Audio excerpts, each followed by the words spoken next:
પારડી પોલીસે ધગડમાળ ગામમાં રેડ કરી ગેરકાયદેસર રીતે ગાંજાનું વેચાણ કરતી એક વૃદ્ધ મહિલાને ઝડપી પાડી, જ્યારે ગુનામાં મહિલાના પુત્રને વોન્ટેડ જાહેર કરાયો।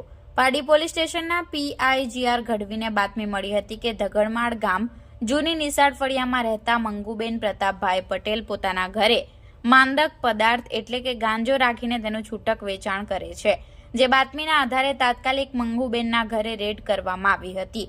ઘરની તપાસ દરમિયાન કબાટના ડ્રોવરમાં રાખેલ કાપડની થેલીમાં એક પ્લાસ્ટિકની પારદર્શક થેલીમાંથી 146.540 ગ્રામ જેની કિંમત ₹7,327 રૂપિયાનો ગાંજાનો જથ્થો મળી આવ્યો હતો। પારડી પોલીસે ગાંજાના જથ્થા ઉપરાંત 5,000નો એક મોબાઈલ ફોન પણ કબજે કર્યો હતો। આમ કુલ 12,327 રૂપિયાનો મુદ્દામાલ જપ્ત કરવામાં આવ્યો છે। મંગુબેને પ્રતાપભાઈ પટેલની પૂછપરછમાં કબૂલ્યું હતું કે આ ગાંજાનો જથ્થો તેનો પુત્ર અર્જુન પ્રતાપભાઈ પટેલ આપી ગયા હતા, જેથી પોલીસે અર્જુનને વોન્ટેડ જાહેર કર્યો છે।